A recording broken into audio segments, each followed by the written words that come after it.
días, o buenas tardes, o buenas noches. Estamos en una nueva entrevista para Voz Media y nos acompaña Vanessa Vallejo. Ella es economista, es una analista política de excelencia y además es un miembro de esta casa. Bueno, primero gracias, Vane, por acompañarnos. No, muchas gracias a ti. Un saludo a todos los que nos ven. Hace bastante tiempo, diríamos casi a poco de andar la administración Trump, se empezó a hablar de un golpe de Estado judicial. ¿Por qué? Porque es un continuo respecto de las trabas em, para las órdenes ejecutivas del presidente o para algunas de sus políticas. Y te diría a esta altura muy difícil entender a qué altura estamos de las idas y venidas con todos estos fallos que impiden las órdenes, las impiden a la noche, a la mañana hay otro juez que dice otra cosa y una apelación. Entonces casi que es muy difícil perderse. Muchos miembros, además del presidente, muchos miembros de su gobierno han salido a sostener esta teoría que se ve mucho más en redes, ¿no? Diciendo esto es un golpe de Estado, hay un partido judicial que está en contra de la administración. ¿Te parece que se sostiene esa afirmación, que es exagerada o es real?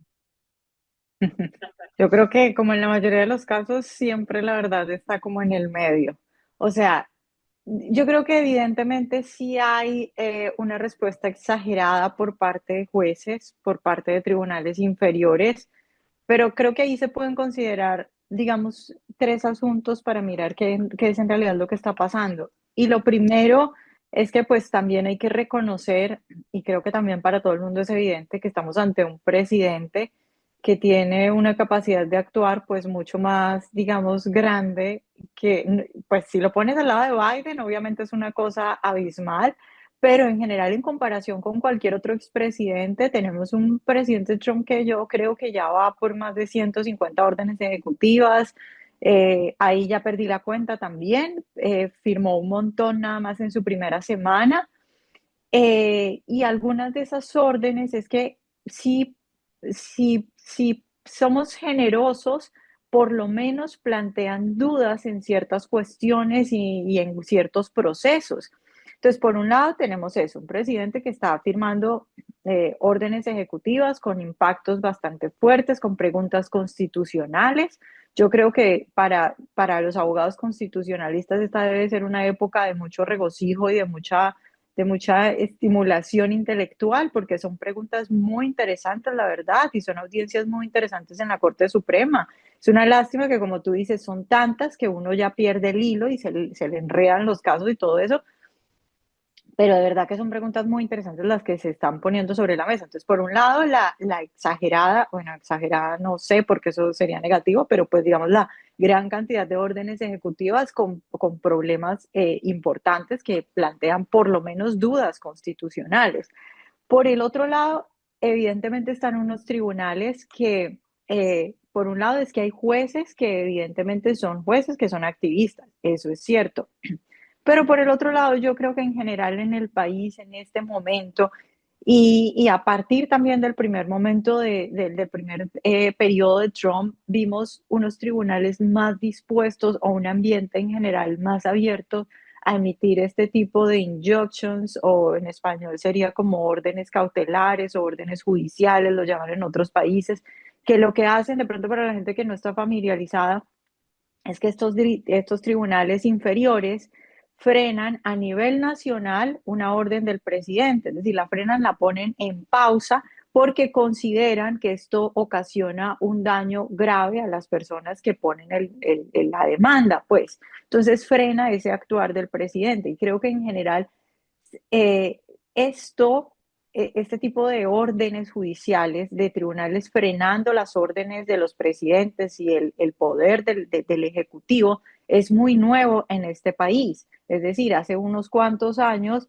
estamos hablando de, no sé, ponle 20 años, eh, 30 años, 40 años, sí que era supremamente raro ver este tipo de cosas. Ahorita lo que veo yo es que después del primer gobierno de Trump, como que se hizo más normal emitir este tipo de cosas. Entonces, no solo es que haya jueces que evidentemente son activistas, otros que digamos que son más propensos a este tipo de cosas, pero en general creo yo que hay un clima de más aceptación a ese tipo de cosas, que yo creo que está mal ese clima, porque este país sobrevivió, no solo sobrevivió, sino que se desarrolló sin este tipo de medidas. Eran medidas, digamos, para casos muy graves, muy específicos, y de hecho ese fue el caso que vimos cuando el procurador se presenta ante la Corte Suprema de Justicia. Él repetía una y otra vez eso, y es este país durante mucho tiempo siguió adelante sin este tipo de cosas. Esto es algo relativamente no, completamente nuevo.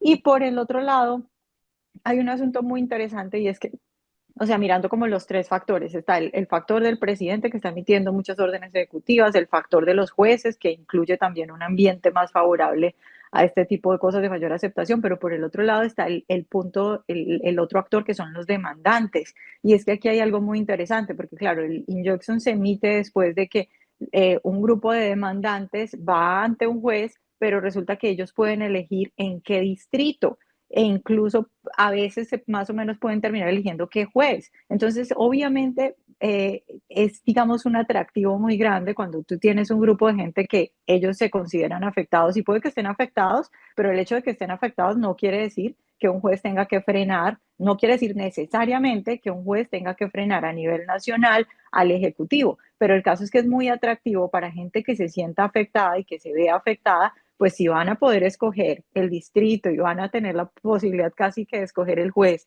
que les va a bloquear, que saben que muy probablemente les va a bloquear la medida del presidente, y por lo menos le va a dar tiempo, y que en esos casos, en algunos casos estamos hablando de tiempo de 1, 2 años, 3 años, en lo que se resuelve el caso en los méritos. Entonces, también está eso de que más o menos se puede elegir el juez, y yo creo que eso da un incentivo para que ahora la gente, no solo los jueces quieran emitir más de estas órdenes, sino que la gente quiera ir a poner más de este tipo de demandas. Entonces, sí hay, es evidente, estamos hablando de alrededor de ahora debemos estar por las 17, si no 20, órdenes judiciales emitidas bloqueando órdenes del presidente Trump. Es evidente que sí hay una exageración en la emisión de este tipo de medidas. Sin embargo, pues solo también quería como presentar los otros hechos que son importantes y que contribuyen a que este tipo de cosas sucedan. Entonces, yo sí creo que hay un movimiento de parte de diferentes tribunales de distrito en frenar la situación del presidente, pero también en un contexto bastante particular que hace que eso, digamos, se exagere.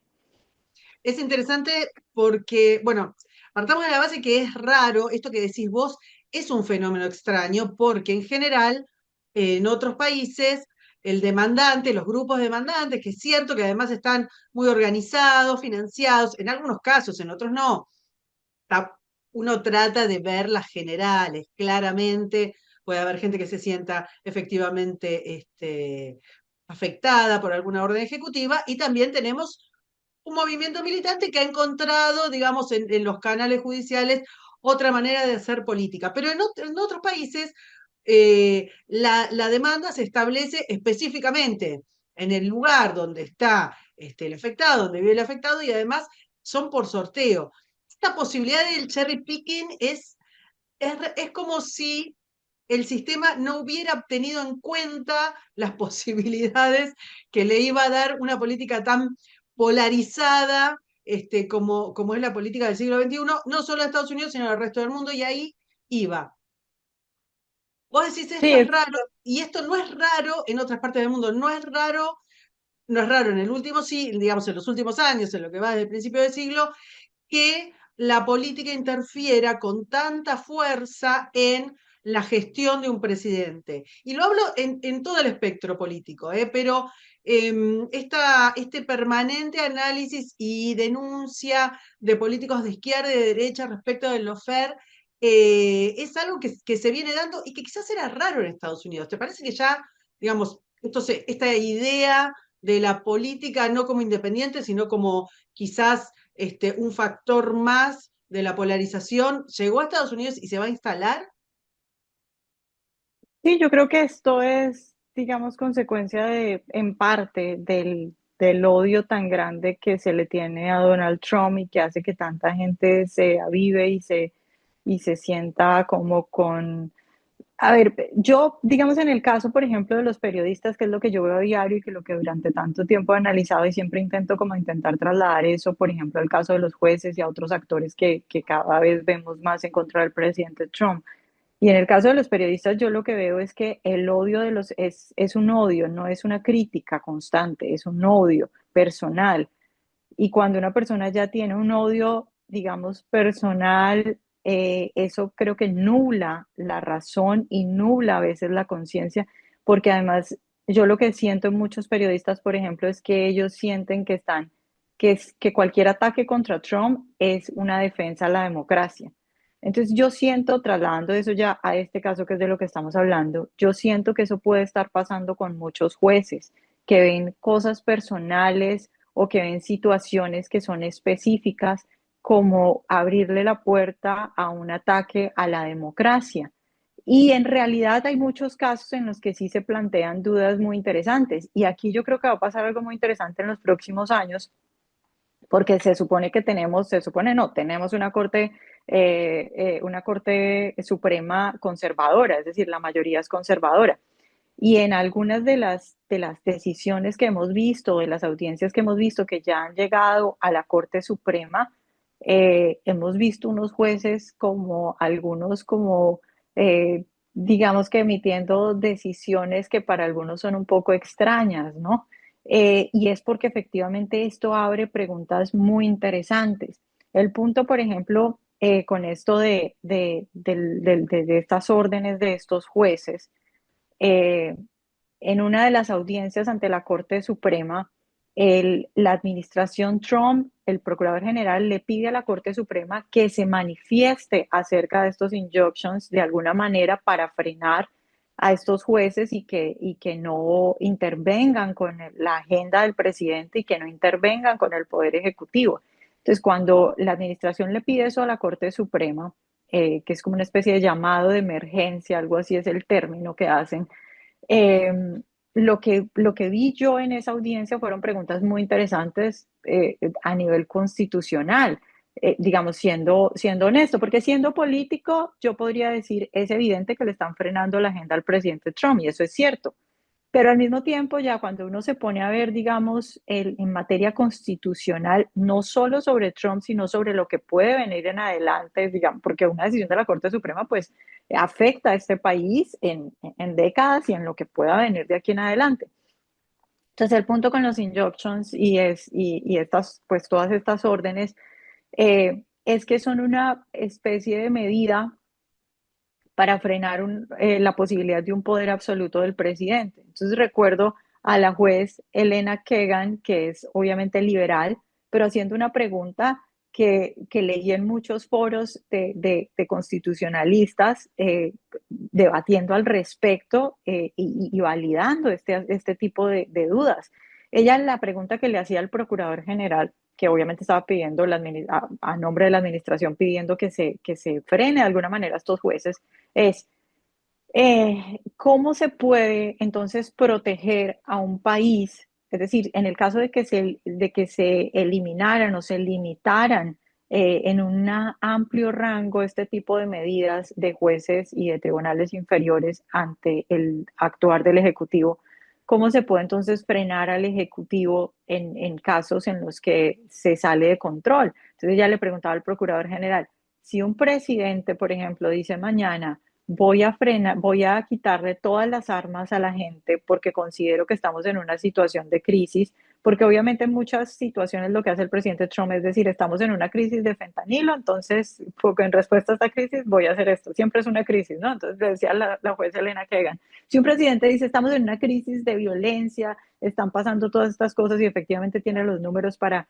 y dice voy a quitarle las armas a la gente, y acabamos con los injunctions, lo que pasaría es que no habría en el aparato legal entonces una manera de frenar rápidamente en la medida en la que, en el momento mismo en el que se haga en la consideración al presidente.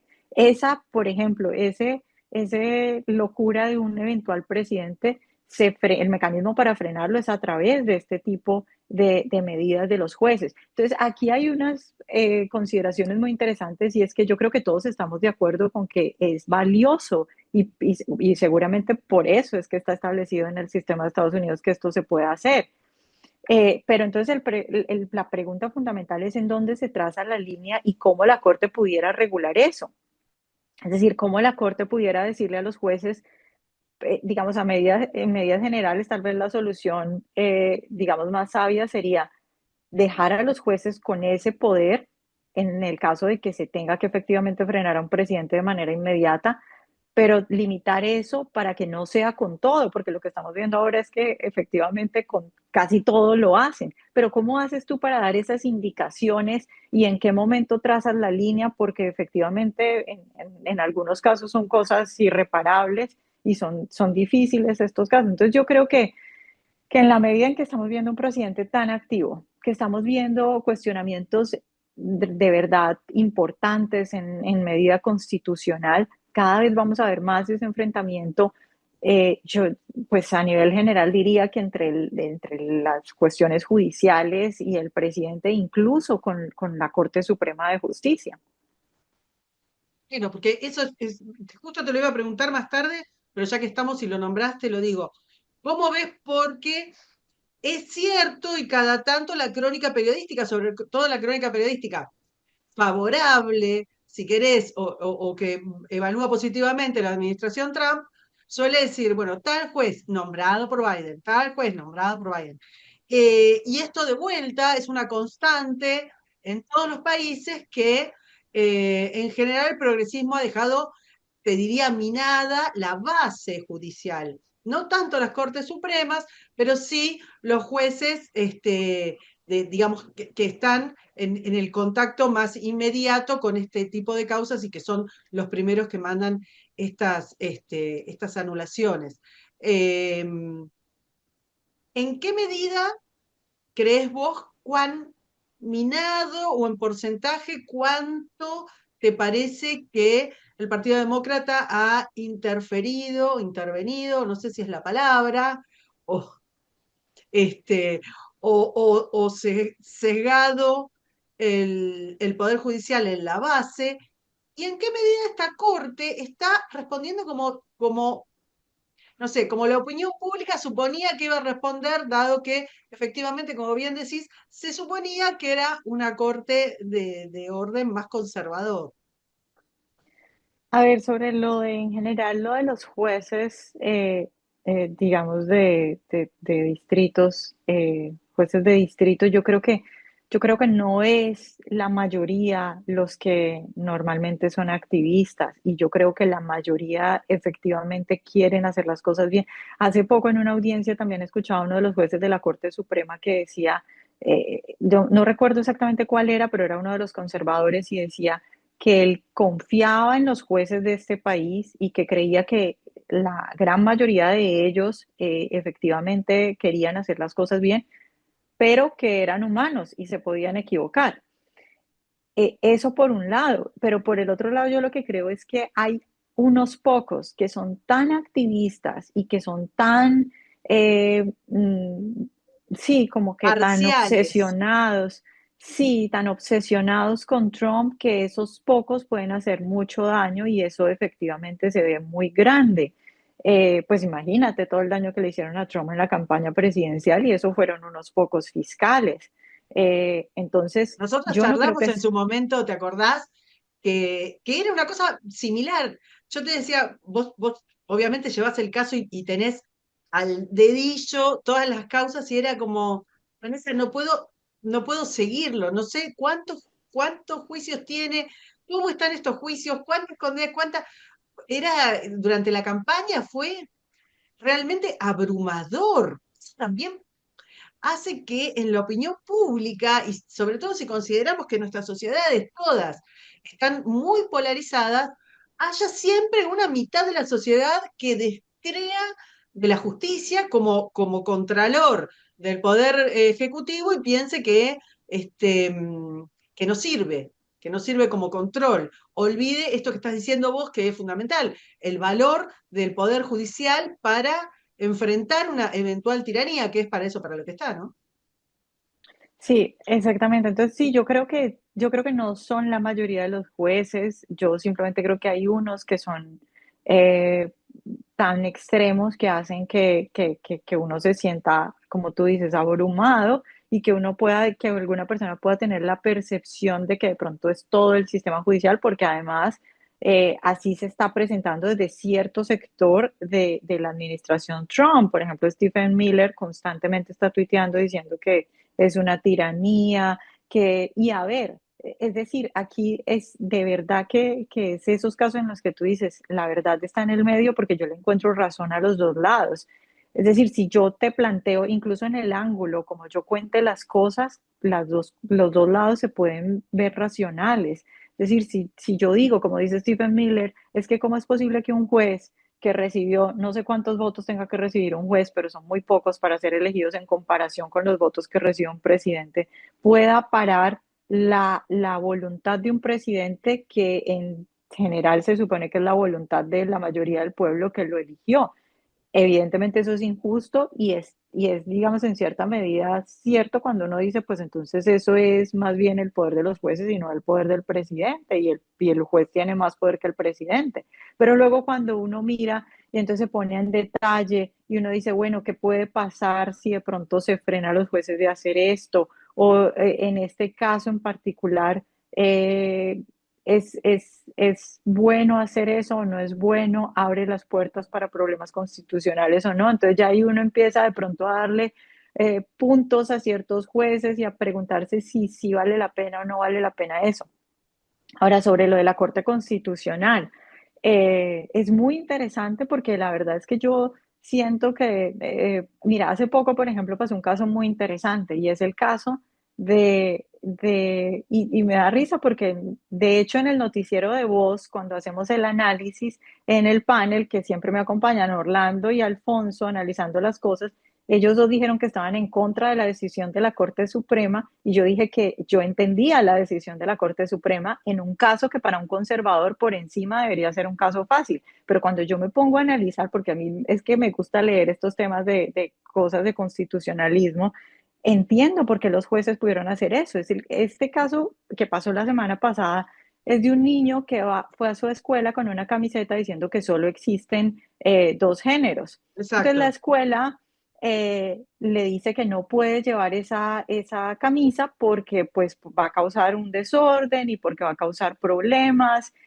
Van a los tribunales inferiores le dan la razón a la escuela, luego los papás y el niño pues van a la Corte, el caso llega a la Corte Suprema de Justicia que falla hace un par de semanas y la Corte dice que no se va a pronunciar en esto porque ya hay en realidad cuando la Corte en este caso dice que no se va a pronunciar, en realidad le está dando un triunfo a la escuela, porque la decisión que ya está es la de la escuela, de los tribunales inferiores, diciéndole a la escuela que tiene la razón o el poder para decirle al niño que no lleve esa camisa. ¿Y cuál es el punto de la Corte Suprema? ¿Y por qué yo creo que los jueces tienen razón? ¿En qué sentido?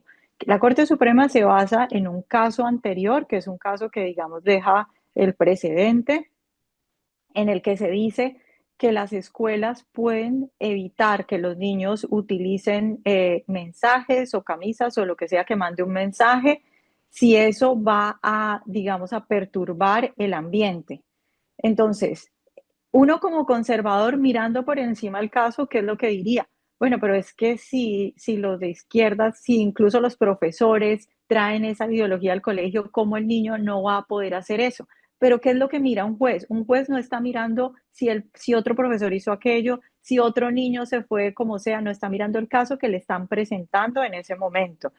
Y el caso que le están presentando en ese momento es de un niño que efectivamente, o sea, seamos honestos, yo puedo ser lo más conservadora del mundo y creer que si hay dos, que solo hay dos sexos, pero evidentemente en un ambiente como el que estamos viviendo, si un niño lleva esa camisa es muy probable que va a causar problemas en la escuela. Entonces, claro, yo lo que siento es que los jueces pensaron, si acá lo que estamos haciendo es diciendo que las escuelas deben evitar eso, pues entonces eso significa, tanto para conservadores como para liberales, evitar eso. Y en este caso, la escuela tiene razón en evitarlo. Pero los jueces no tienen por qué decir, o sea, los jueces actuarían como niños y dijeran, es que como los otros sí pueden ir con estas camisas, entonces este sí puede ir. No, simplemente se falla en el caso que les están presentando, esperando que la escuela haga lo mismo con todos los casos de todos los estudiantes.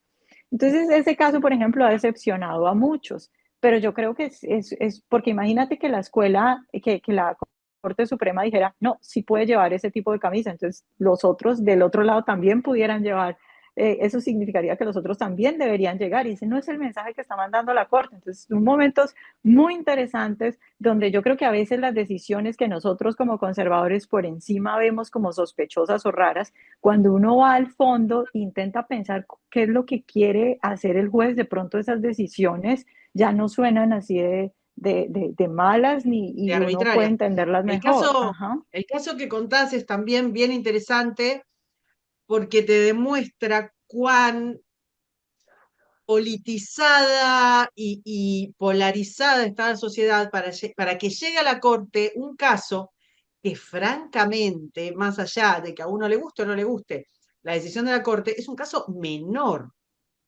Sinceramente, es un exacto. caso, o sea, todo esto lo que está haciendo es que haya mucha gente ocupando mucho tiempo de los jueces y recursos del sistema para mediar en cosas que son sinceramente básicas, pero básicas, menores, que es un chico con una remera en la escuela. Obviamente puede escalar y podemos decir, bueno, lo que pasa es que se está coartando la libertad de expresión del niño. O sea, estamos de acuerdo, pero de verdad que llegue a la corte ese caso en particular, a mí lo que me pareció era eso, es como, es mucho, hay que tener muchísima voluntad para llegar hasta ahí, ¿no? Sí, y también lo que hablábamos ahora, Karina, de cómo la gente también, yo creo que en este ambiente tan de política, está viendo como sus situaciones personales para escalarlas mucho más allá. O sea, esto ya es una opinión personal, pero, por ejemplo, yo, si yo fuera mamá, yo la verdad es que a mi niño no lo expondría a eso. Claro, ¿Por qué? Porque ahora al niño lo retiran de la escuela, el niño tiene todos los ojos del país, puede que le retiren dinero a esa escuela por culpa del niño.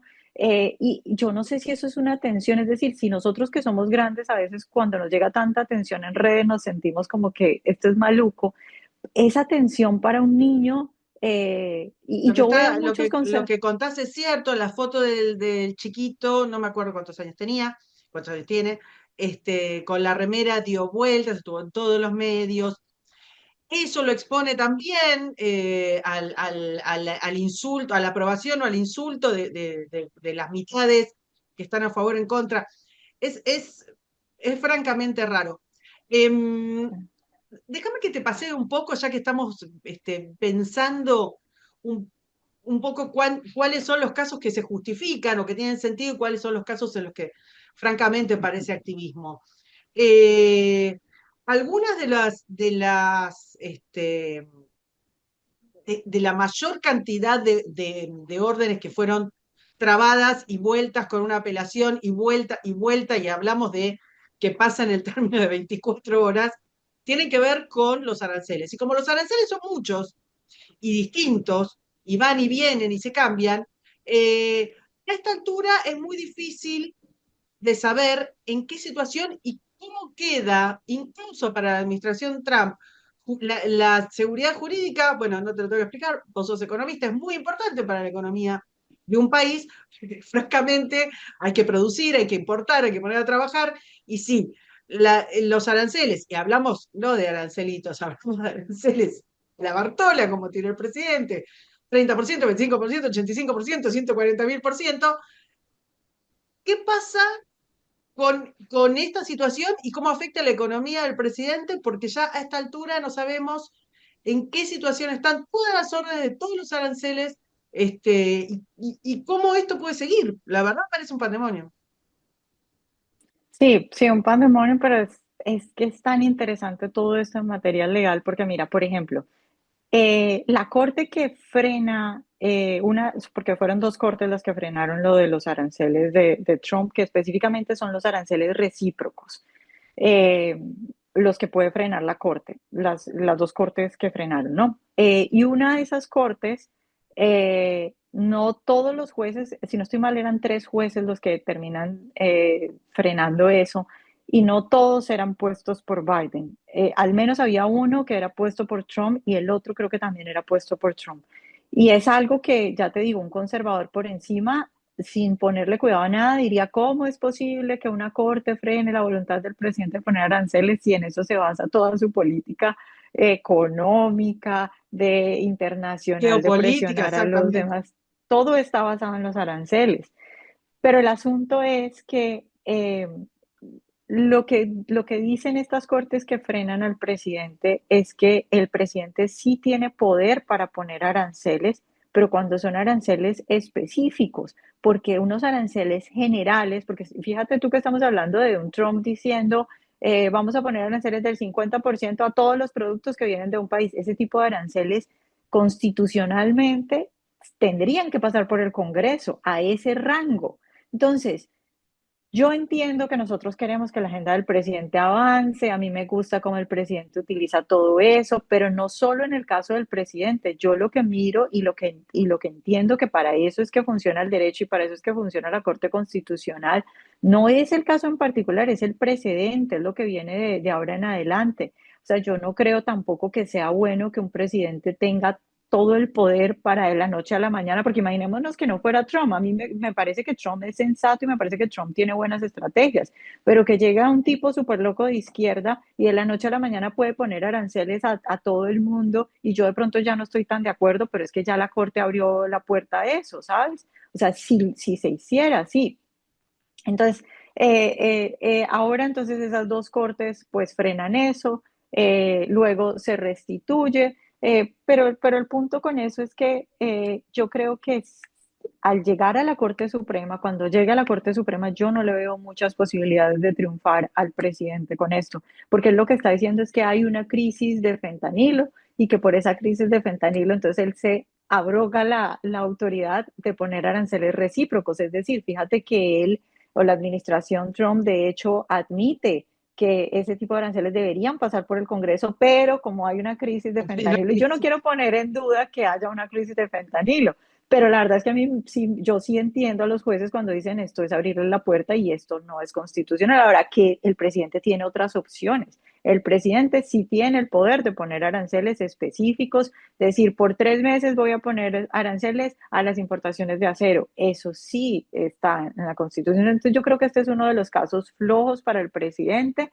y que lo va a afectar en su agenda porque evidentemente él está utilizando esto para amenazar a los países. Y de hecho yo creo que el revés que vimos con China hace poco, esta semana, tiene que ver con esa decisión de esas dos cortes, porque yo creo que China dijo, a este no le va a quedar tan fácil hacer lo que quiere, ya las cortes lo están frenando, yo voy a poner mi golpe acá y voy a aumentar mi posición de poder. Entonces sí va a ser un golpe fuerte, pero él puede utilizar otras opciones, como esos aranceles específicos a sectores. De pronto el efecto no va a ser tan grande, pero yo prefiero eso a terminar, digamos, no sé, haciendo cosas que en realidad es que si somos honestos y no debería pasar por el Congreso. la sensación de debilidad, porque definitivamente China no tiene que preocuparse por la Corte Suprema. Así que Efectivamente. hay muchas idas y vueltas. La mayoría tiene que ver con las deportaciones también. Son muchas y son muchos los jueces y son muchas las órdenes y respecto de distintas cosas. Pero una de las que parece que hace más agua la orden ejecutiva o la restauración de esta muy exótica ley de enemigos extranjeros, que va y viene y que incluso resulta muy difícil de defender porque estamos hablando de algo que sí, ok, es de otro siglo y pareciera que no va a tener mucho recorrido, que no va a tener éxito el presidente con esto. ¿Cómo lo ves en este sentido y cómo ves el resto de las órdenes y de las políticas que va implementando respecto de las deportaciones y demás? Muchas veces parecen, y vuelvo a insistir, y lo dijiste recién, no es que uno no esté de acuerdo con la agenda, muy por el contrario, la idea es que triunfe esa agenda y toda vez que uno hace algo torpe o poco pensado o flaquea con esas órdenes, fortalece al otro sector. Entonces, respecto de esta ley de enemigos extranjeros y del resto, y ya no te saco más tiempo, te agradecemos muchísimo todas estas explicaciones que nos diste, pero para cerrar específicamente con los idas y vueltas con las órdenes que tienen que ver con la deportación y con la inmigración ilegal. Sí, efectivamente, este es otro caso en el que uno dice, con la intención estoy de acuerdo, pero cuando uno ya se va a los detalles y a lo que dice la Constitución, entonces ya dice, bueno, no, toca frenar, toca frenar. Yo entiendo que el presidente dice es que tenemos gente que sabemos que tiene nexos con estos, y yo creo en ICE, o sea, hay gente que está poniendo en duda lo que dice ICE, lo que dice el Departamento de Homeland Security. Yo creo en esos departamentos. Yo, si a mí me dicen que tal persona, ellos dicen que tienen nexos con el TVA, yo les creo. Yo no creo que esa gente mienta. Y efectivamente creo que sería más fácil poderlos de manera expedita. Es que aquí el punto es, lo que está luchando el presidente es poder sacar a esa gente de manera expedita. Y de hecho las encuestas le siguen dando la razón porque la gente sigue diciendo que quiere tener deportaciones masivas cuando son personas que tienen, digamos, un historial criminal. El problema es que allí en eso ya la Corte Suprema dijo que a esas personas se las tiene que dar algún tipo de proceso, aviso, y es injusto y es triste para este país porque son cosas que el país tiene que pagar, es decir, el país va a tener que pagar el proceso judicial para personas que ya la inteligencia tiene, digamos, digamos, las pruebas de que sí tienen nexos y todo eso, pero digamos que en aras de mantener el orden constitucional, los procesos, que en 4 años no venga otro presidente y empiece a hacer cosas locas, porque entonces se sentó un precedente simplemente en este caso que podría ser conveniente, yo creo que entonces vale la pena parar y bueno, es una lástima y aquí habría que echarle la culpa a Biden que dejó entrar a todos esos millones de personas, muchos de ellos criminales.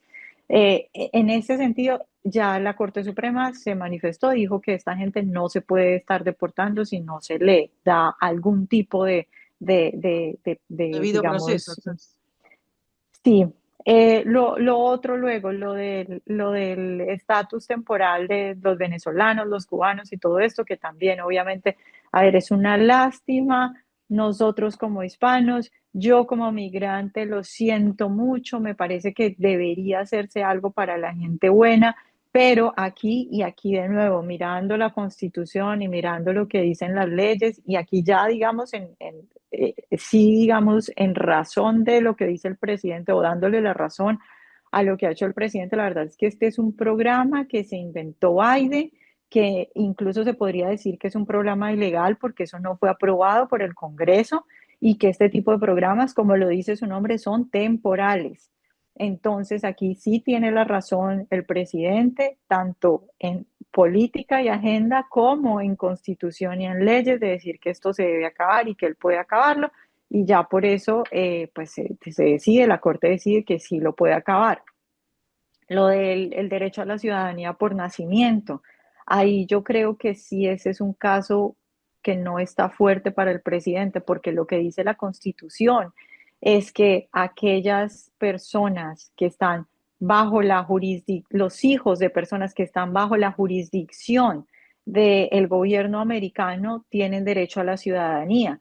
Entonces, lo que está argumentando el presidente es que alguien que entró de manera ilegal no está bajo la jurisdicción porque entró de manera ilegal, pero digamos que en este país se ha garantizado ese derecho porque lo que dice la interpretación clásica de este, digamos, enunciado es que un inmigrante, así haya entrado de manera ilegal, si comete un crimen, está bajo la jurisdicción, lo meten en la cárcel, tiene que seguir las leyes y puede ser puesto preso, incluso puede recibir pena de muerte. Entonces, así sea ilegal, está bajo la jurisdicción. Por eso durante todos estos años Estados Unidos le ha garantizado a la gente que tiene a sus bebés acá, así sean inmigrantes ilegales, el derecho a la ciudadanía. Y eso se ve como se contrarresta con o se contrapone con, por ejemplo, un diplomático. Si un diplomático no está bajo la jurisdicción, Ah, sería enviado a su país, eso es diferente. Entonces, por eso los hijos de los diplomáticos nunca han tenido el derecho de nacimiento acá, porque se entiende. Yo creo que es un caso débil para el presidente Trump. En general, yo creo que el asunto más de fondo sería la Corte Suprema se va a manifestar o no se va a manifestar y en qué medida sobre la autoridad que tienen los jueces de los tribunales para emitir este tipo de órdenes judiciales que bloquean la acción del presidente. Y ahí puede que la Corte no se manifieste, puede que no diga nada, o puede que sí diga, pero que sea muy, digamos, como general. pero creo que es importante porque si no, imagínate, si apenas llevamos unos meses de Trump, ¿cómo vamos a estar de desgastados después de Eso es 3 años, de exactamente 4 años? así. Francamente, lo que viene pasando, bueno, tuvo unos primeros 6 días que eran pero absolutamente vertiginosos y esto sigue, es cierto, digamos, no es esos días en los que firmaba 20 órdenes ejecutivas, eran inabarcable, pero seguimos en la misma y es cierto que el desgaste de un presidente y sobre todo el desgaste y cómo eso influye en su poder después de la primera elección de medio término, después de lo que queda en la segunda mitad de la administración, sobre todo considerando que además el presidente no tiene la posibilidad, aunque no sé por qué está diciendo, cada tanto está tirando un dardito, la posibilidad de reelegir, entonces es cierto, cómo llevar esto? Porque el sistema judicial y estos jueces militantes tienen mucho más tiempo, pueden seguir disparando, disparando, disparando y en algún momento alguna bala entra. No te pregunto más, salvo una sola cosa y con esto te saludo. ¿Cómo ves la posibilidad y la inmediatez de que la Corte de alguna manera le haga un guiño o no a Trump respecto de esta posibilidad que hablabas de los jueces de distrito de seguir interviniendo tanto, para bien o para mal, en las órdenes del presidente? Yo creo que hay la posibilidad, pero creo que no en el horizonte cercano. ¿Por qué? Porque a mí esto me pareció muy curioso, pero la administración Trump decide hacer esta petición de urgencia, pidiéndole a la Corte que se manifieste sobre esto, que era lo que les contaba antes, en el marco del caso sobre el derecho a la ciudadanía por nacimiento. Y ese para mí no es un caso fuerte para el presidente Trump por lo que acabo de mencionar, porque durante tantos años este país ha entendido que la interpretación de eso es así y que sí tienen derecho. Entonces, en el marco de ese caso, yo creo que la Corte diría, y muchos jueces en medio de esa audiencia, varios jueces en medio de esa audiencia plantearon el problema de, por ejemplo, si en este caso decimos, ok, los jueces no deben tener el poder para frenar al presidente, entonces levantamos esa orden que frenó al presidente para quitar el derecho por ciudadanía a los hijos de inmigrantes ilegales, pero en 3 meses o en un año la Corte decide en los méritos y decide que los hijos de inmigrantes ilegales sí tienen derecho a la ciudadanía. ¿Qué va a pasar con todos esos Piense con niños que todos, claro, nacieron exactamente. y que entonces ves como la conexión entre, o el error que muchos analistas, digamos, expertos, de verdad expertos, no políticos, sino expertos legales, se preguntan de los dos lados, diciendo, este no es un caso para el presidente, a la Corte le queda muy difícil frenar esto en medio de este contexto de este caso. Entonces yo creo que de pronto la Corte no se va a manifestar sobre estas órdenes judiciales en este caso, pero con todo lo que está pasando eventualmente va a llegar otro caso que el presidente tenga mucho más fuerte, que vuelva a hacer ese pedido y que ante todo lo que está pasando además yo creo que eventualmente la Corte sí se va a manifestar, porque también para ellos es conveniente lo que pasa es que es difícil, porque imagínate tú ser juez de la Corte y cómo haces para moldear eso, es decir, qué línea trazas, cómo le dices a los jueces eh, qué casos sí, qué casos no, cómo limitarlos. Es complicado porque los casos pueden variar y es importante, pero es importante, es difícil. Entonces hay casos que la Corte Suprema incluso no quiere tocar porque no se quiere meter en Claro. problemas que todavía no ¿Está sabe bien cómo solucionar. asesorado? ¿Está bien asesorado el presidente? ¿Te gusta cómo está asesorado judicialmente? Él tiene gente muy brillante, pero en este caso en particular no. La verdad a mí me sorprendió porque él tiene gente Claro. muy brillante no sé qué haya pasado en este caso en particular. Vanessa, te agradezco muchísimo. La verdad, todo el tiempo te digo, basta, basta, no te pregunto más y seguías preguntando tú. Pero es que es un tema súper apasionante si hay o no hay un golpe de Estado judicial, lo que está denunciando el presidente permanentemente, y que efectivamente, como decís, de un lado y del otro, es muy finito, es mucho lo que estamos poniendo en juego, porque es el Estado de Derecho. Y si el Estado de Derecho se rompe en Estados Unidos, ¿qué podemos Claro, esperar? ¿Qué podemos esperar del resto del claro. mundo? Claro, pero Muchísimas fíjate que es más interesante. es más interesante cuando uno se despoja, digamos, de las ideas de política que tiene y se abre los ojos como para mirar en materia constitucional eso que quiere decir, porque es muy interesante ver todos estos planteamientos. Es decir, es muy fácil quejarse cada que la corte o cada que un juez hace algo que moleste a Trump, pero es supremamente importante que la gente pueda como mirar en ley, en constitución, y tratar de ponerse de ese lado. Entonces, en ese sentido, es un Muy momento muy importante interesante. para este país en materia constitucional. Truco que uno tiene que hacer siempre y es esa ley que estás pidiendo, esa norma, Ujú, eso ponerlo en manos del político que más odies. Fíjate ujú, si le querés exacto. dar a los políticos ese poder, porque un día te gusta, pero el día siguiente no te gusta ese mismo, y ni hablar si viene alguno del bando contrario. Entonces, y sobre todo con cuestiones, bueno, me parecen muy sensibles, como está pasando ahora en Europa con la libertad de expresión. Le están dando al poder una capacidad de callar, de silenciar a la gente, de silenciar las opiniones, hablando, pensando que, bueno, estos van a funcionar bien, estos van a actuar en función del interés común y Ujú. no para su propio beneficio. Bueno, los políticos no son así, nunca, ni los que nos gustan, ni mucho menos los que no nos gustan. Pero bueno, en fin, gracias Vanessa por habernos acompañado. Muchas gracias a ti y un saludo a todos los que nos ven. Hasta luego.